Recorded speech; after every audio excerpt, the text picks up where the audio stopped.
You're listening to Two Bobs, conversations on the art of creative entrepreneurship with David C. Baker and Blair Enns.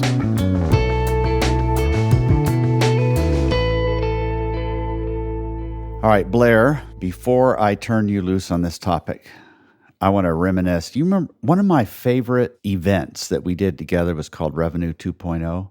One of the things I loved about it, we did it twice, I think, was the constraint thing that you did. And I remember you asking everybody, okay, imagine that you could only sell subscriptions, or imagine that you could never sell your firm. So you've got to fix whatever it is that you don't like about it. Anyway, that was really fun.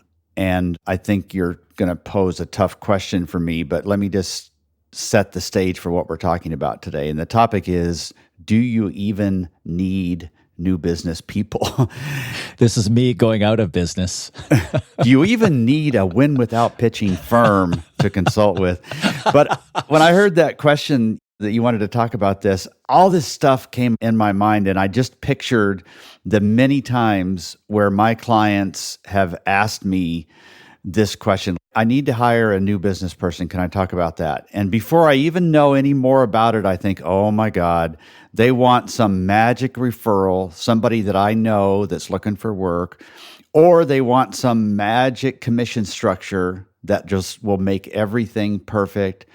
Or, and this is most likely, 5 months into this arrangement, they're going to start having some doubt, but there's a sunk cost here.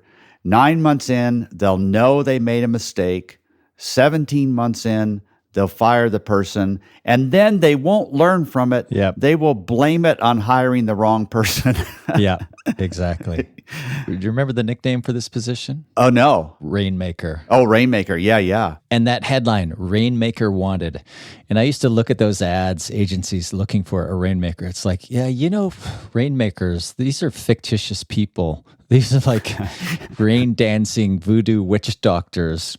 There's some irony in there? That's true. It's like we're looking for somebody with supernatural abilities to overcome the fact that we are poorly positioned, don't have a new business plan, et cetera, et cetera.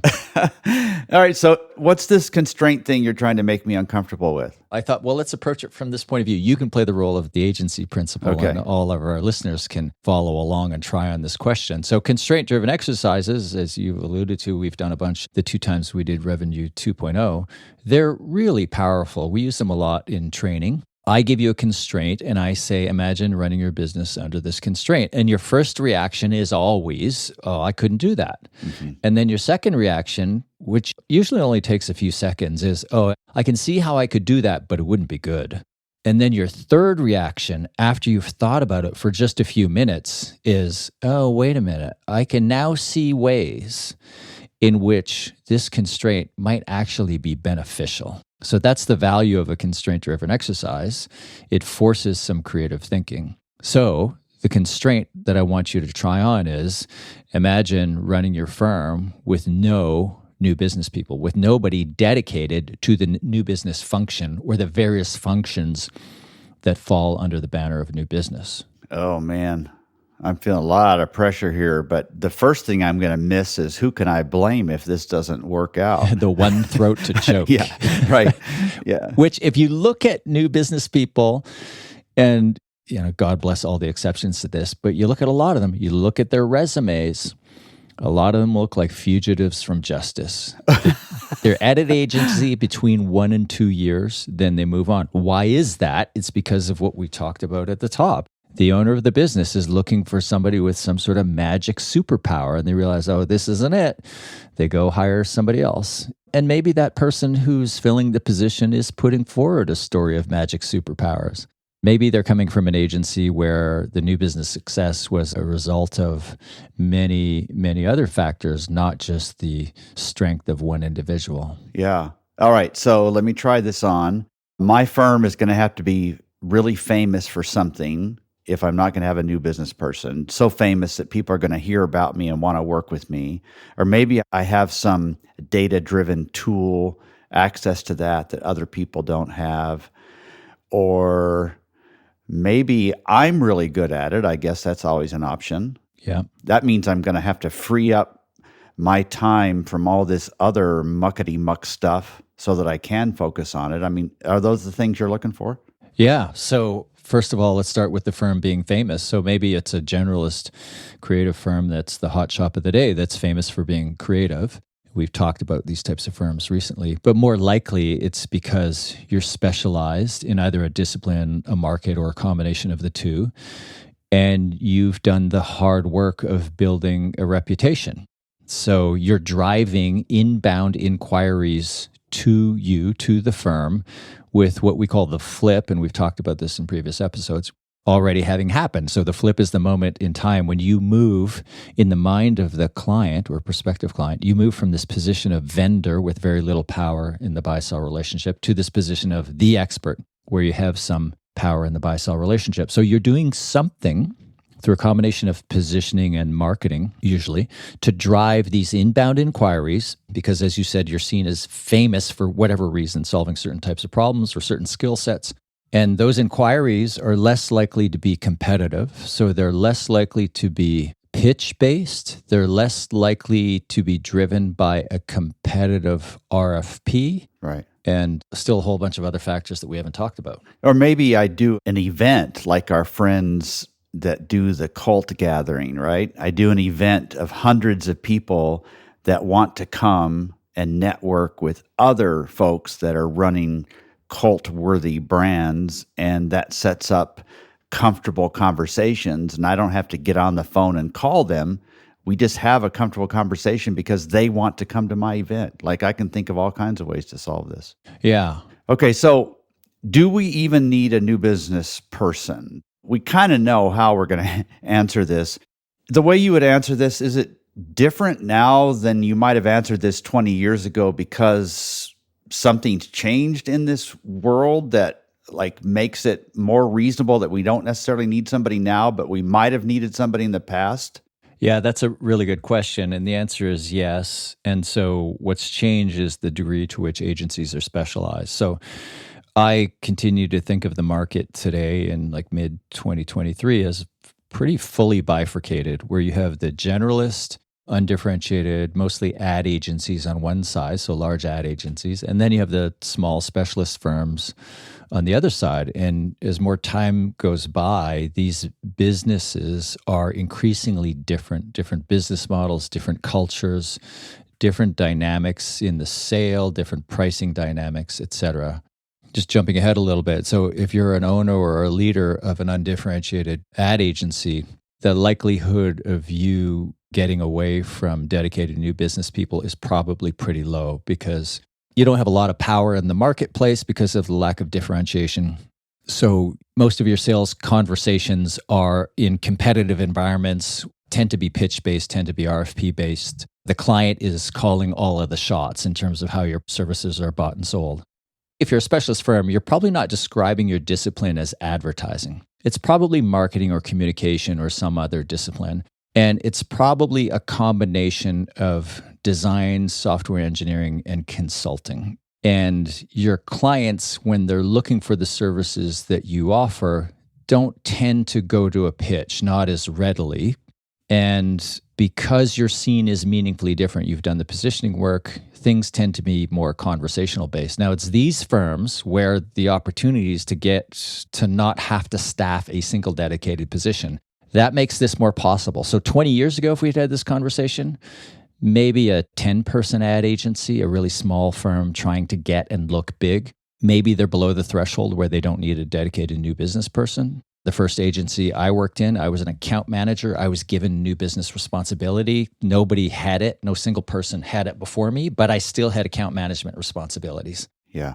And you filled your dance card dutifully. And then once you did, you were busy serving those clients and didn't have time to go out and do new business again, right? Yeah.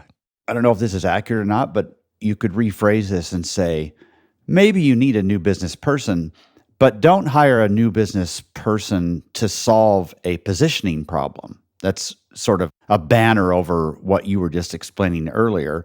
And because the world is so much more specialized, it's like the line between marketing and sales or lead generation and sales has moved as well, right? Yeah. It's funny talking about a world before internet search because what is it, 20 years now? But in the pre-internet search era, a new business person was primarily responsible for lead generation. Right. And then as the tools of search get better and buyers can more readily find specialist expert firms that they might engage, they don't have to put up with conversations with salespeople. That lead generation function has moved away from sales to marketing.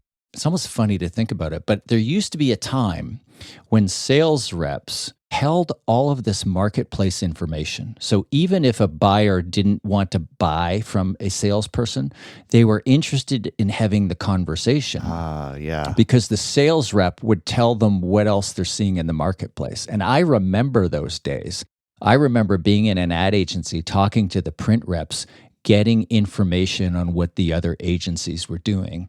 And some of those print reps became valuable resources to me. I remember them. Yeah, absolutely. This was right before all those printers decided to establish creative departments too, because they figured if we could get upstream, then maybe we'll get more of the printing work. We need to take work away, and it became kind of competitive. And then, yeah. Can I take this in a slightly different direction and just get your thoughts on this? So let's go back to the conversation where a principal calls you up, in this case, not me, and says, hey, I want to talk with you about a new business person I want to hire. I want to get some ideas from you. What if one of the first questions you asked them was, well, what do you want this person to do? That is the first question. Oh, it is? Okay. Yeah. What do you want them to do? Because maybe it's not a bad idea. Maybe it's not a good idea. It depends on what are they going to do for you. Yeah. So this is where the answer differs from firm to firm, not just the two sides of the bifurcated market, but in specialist firms. There's some verticals where you're looking for a new business person to do something a little bit different. Like there are some verticals that are really relationship-based, where you really do want kind of the old school Rolodex-driven salesperson, where you would hire somebody because they know a lot of people in this space. Entertainment. Yeah, entertainment's one. Yeah. They have a good reputation and they're going to get the meetings and they're going to get some business. But that's rarer. If somebody says to me, I need to hire a new business person, I want to find out, well, what's the problem that you're trying to solve? Right. If it's lead generation, is a salesperson really the person for this firm to be generating leads? Or should they be, like most of the rest of the world, not all of it, but most of it, should they be reimagining that lead generation function as something that resides in marketing? Should you be creating content, putting it out there into the right channels in the world where your audience exists and driving those inbound inquiries? Firms hire a person to manage the marketing all the time. They don't call it the new business person, right? But it's effectively, new business is really code for sales, marketing, public relations, networking, everything we do under this broad banner we call new business to generate new clients. You're listening to Two Bobs, conversations on the art of creative entrepreneurship. Your hosts are David C. Baker, author, speaker, and advisor to owners of expert firms, and Blair Enns of Win Without Pitching, the sales training and coaching program for creative entrepreneurs. For more information, go to twobobs.com. If you find this podcast helpful, please help us by telling a friend and rating us in your favorite podcast app. Now back to David and Blair. If you want to hire a new business person and you think this is about lead generation, my guess is that same person is probably not going to be the right person to help prospects through a content program, because it's going to be infused with sales. It's going to require a lot more patience than normal. I guess there are people that probably, I haven't met them, but there probably are people that could do both. But if you're hiring somebody to be sales in a classic sense, that's probably not the person you want to have in charge of your content program, right? Right. So you think about in a typical firm, who's creating the content? It's usually the senior subject matter experts. I haven't studied this, maybe you have, but I think just observationally, the most successful firms and the ones that are most successful at driving inbound inquiries to them with the flip already happened, it's usually the owner of the firm that is the person who is great at generating content. So I'm sure you've seen lots of firms where they're trying to spread the content creation responsibility across multiple people. And at the end of the day, there are a small number of people who will make the time. Their priorities are elsewhere. You alluded to this earlier. Your priority is to serve the existing client. So it's really a small percentage of those senior subject matter experts that are actually able to carve out the time to create content, B, are good at it, and C, enjoy doing it. So I think that model where we're creating content, pushing it out into the world, driving inbound inquiries, that is most successful when the owner of the firm takes responsibility for content creation. And the broader they spread that responsibility, the less there's sort of a common voice where there's points of view that employees are less confident taking versus a principal. There is sort of a diminishing return the more you spread that responsibility out to get all kinds of help. So back to this constraint exercise, if we were to flip this around and I were to ask you, like, okay, you can't hire a new business person, what would you do? Would you say inviolably, like 100%, that the principal needs to be good at selling, or do you think that's not always true? I don't want to say always or never, so I don't think that's always true, but I think it's functionally true. I think if the principal is good at selling, and they don't have to be a natural salesperson, they have to free up other areas of responsibility, take responsibility for getting good at selling. That means they have to at least enjoy it a little bit.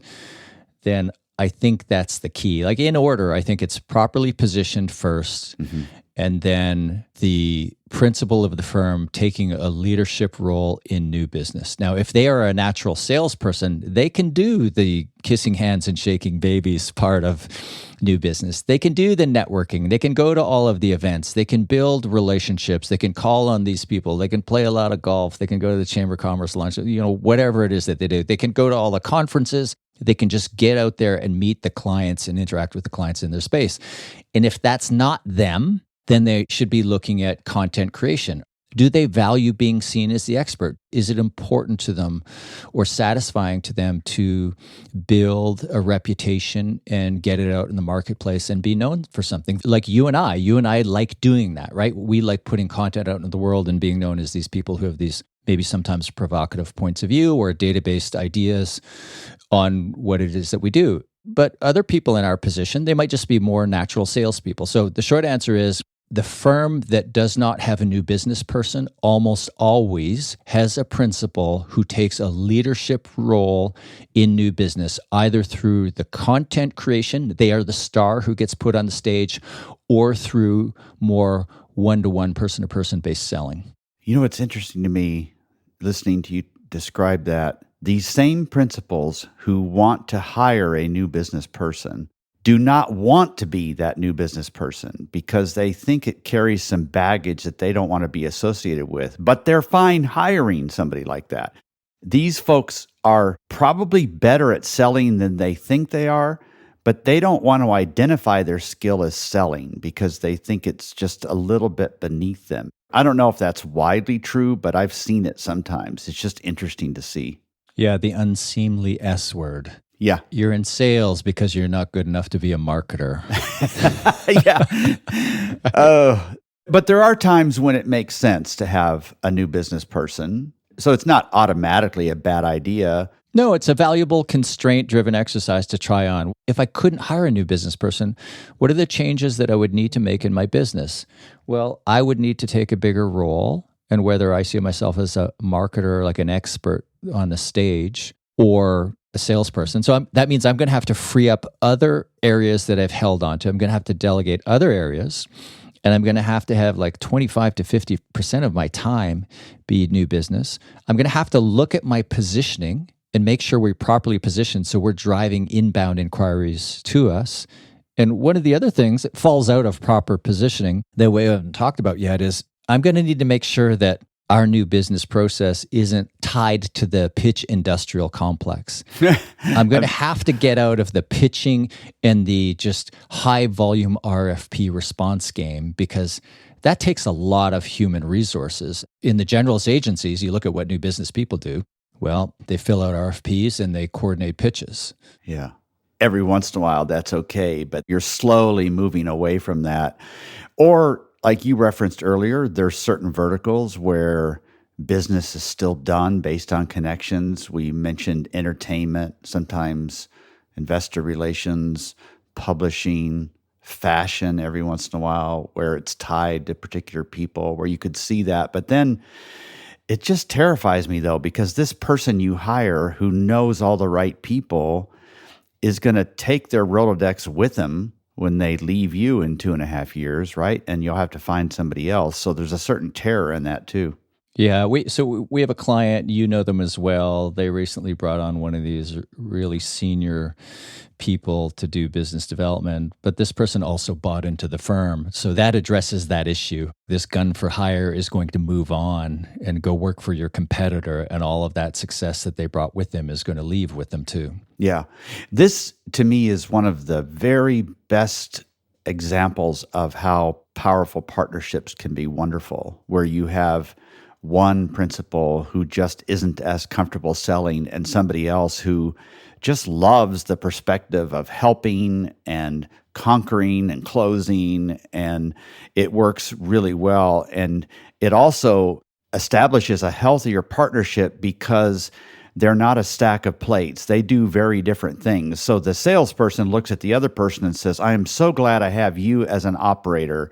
You're having these discussions with the team that make me uncomfortable.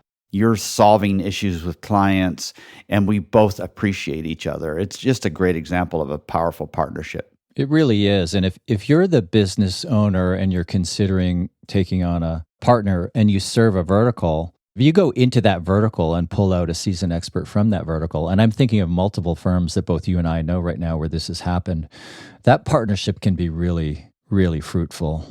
Yeah. So the question was, do you even need new business people? And the answer is sometimes. But when you do bring somebody on, make sure they're there not as a cover for your lack of leads or for your lack of positioning. Just think through it carefully. Yeah, and make sure you can answer that question of what it is that you want that new business person to do. And then ask yourself, is a dedicated person the right solution here? Should I be doing more? Also, we only touched on it briefly, but this idea of the pitch industrial complex, this constraint-driven exercise, try it on.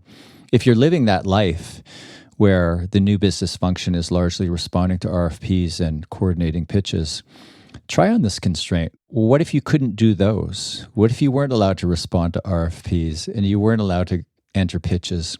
What would have to change about your business? That's a terrifying thought, but the outcome of it is a firm with significantly more market power, where the dynamics are more favorable to you in the buy-sell relationship than they are to the client. Right. This has been great, Blair. Thank you. Thanks, David. Thank you for listening to Two Bobs with David C. Baker and Blair Enns. Read episode notes and transcripts at twobobs.com. That's the number 2, BOBS.com.